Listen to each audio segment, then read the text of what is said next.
Nikola Tesla bəşər tarixinin yetişdirdiyi ən böyük ixtiraçılardan biri idi. O saysız hesabsız ixtiralar etdi. İnsanlığın həyatını kökündən dəyişdi. Lakin bunun qarşılığında layiq olduğu dəyəri heç vaxt görmədi. O, New Yorker oteldə tək başına, kimsəsiz halda həyatla vidalaşdı. Ancaq onun elə bir ixtirası vardı ki, bəlkə də sonunu gətirən də məhz o oldu. Kütləvi informasiya vasitələrinin verdiyi adla ölüm şüası. Nikola Tesla doğrudan da kütləvi məhv gücünə malik bir silah icad etmiş ola bilərmi? Bu qurğunu nasist Almaniyasına satmaq istəyirdimi? Əgər öldürüldüsə, bunun səbəbi bu iddialar idimi?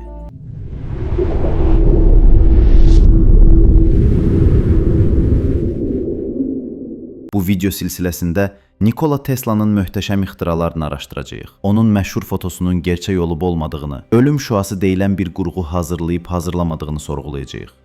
Daha sonra onun ölümü ilə bağlı irəli sürülən ehtimalları və əlbəttə ki, Thomas Edison'la yaşadığı qarşıdurmanı araşdıracağıq. Uşaqlıq illəri Nikola Tesla 1856-cı ildə indiki Xorvatiya ərazisində yerləşən Lika bölgəsində şimşəklərin ard-arda çaxdığı bir gecədə dünyaya gəldi. Onun atası dini qaydalara bağlı pravoslav keşiş idi. Atasının sərt dini baxışları Teslanı tez-tez sıxırdı. Bu səbəbdən o, içə qapanıq və ehtiyatlı bir uşaq kimi böyüdü.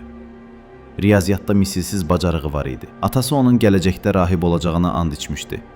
Lakin Nikola Tesla mühəndis olmaq istəyirdi. 5 yaşında ölümcül vəba xəstəliyinə tutuldu.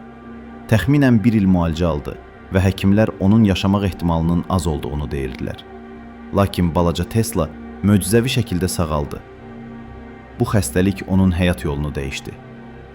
Atası sağalacağı təqdirdə istədiyi peşəni seçə biləcəyinə söz verdi. Amerikaya gedən yol. Nikola Tesla böyüyəndə mühəndislik təhsili almağa başladı. Lakin bəzi səbəblərə görə təhsilini yarımçıq qoydu. Buna baxmayaraq, elektrik və onun imkanları onu heyran edirdi. O, elektrik haqqında tapa bildiyi hər şeyi oxuyur, araşdırırdı.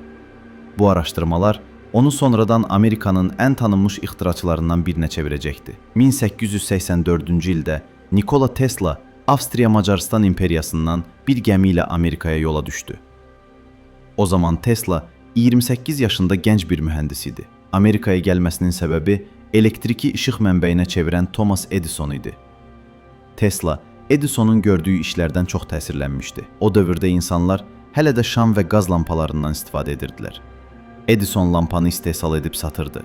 Lakin elektriki geniş ərazilərə yayacaq bir sistemi yox idi. Doğru cərəyan və alternativ cərəyan qarşıdurması Edison doğru cərəyanın hər evə kabellərlə çatdırıla biləcəyini düşünürdü. Bu isə hər iki küçədən bir elektrik stansiyası qurmağı tələb edirdi. Sistem həm bahalı, həm də təhlükəli idi. Digər tərəfdən George Westinghouse adlı sahibkar alternativ cərəyanla elektriki daha uzaq məsafələrə ötürmək istəyirdi. Nikola Tesla Edison'a məktub yazdı, ideyalarını paylaşdı və Edison onu şirkətində işə qəbul etdi. Bir müddət sonra Edison Tesla'ya belə dedi: "Generatorları təmir edib daha səmərəli etsən, sənə $50.000 verəcəyim." Tesla tapşırığı qısa müddətdə yerinə yetirdi. Pulunu istədikdə isə Edison dedi: "Mən bunu zarafatla demişdim." Bu hadisə Tesla'nın qəlbini dərindən incitdi və o, Edison'un şirkətini tərk etdi. Beləliklə, tarixə cərəyan müharibələri adı ilə düşən dövr başladı. Edison'un kampaniyası. Edison, alternativ cərəyanın təhlükəli olduğunu sübut etmək üçün insanlığa yaraşmayan yollar seçdi. Küçələrdə heyvanları elektriklə öldürərək nümayişlər təşkil etdi. Hətta elektrikli edam küssüsünün hazırlanmasını da gizlicə maliyyələşdirdi. Nikola Tesla isə bütün bunlara baxmayaraq elm yolundan dönmədi. Tesla, alternativ cərəyan mühərrikini icad etdi. İşıq saçan boru lampalarını 10 illər əvvəl istifadə etdi. Uzaqdan idarə etməni nümayiş etdirdi.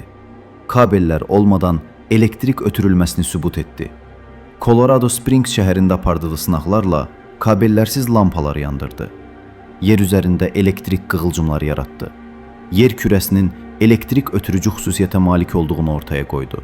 Tesla bütün dünyaya kabellərsiz və demək olar ki, pulsuz enerji vermək istəyirdi.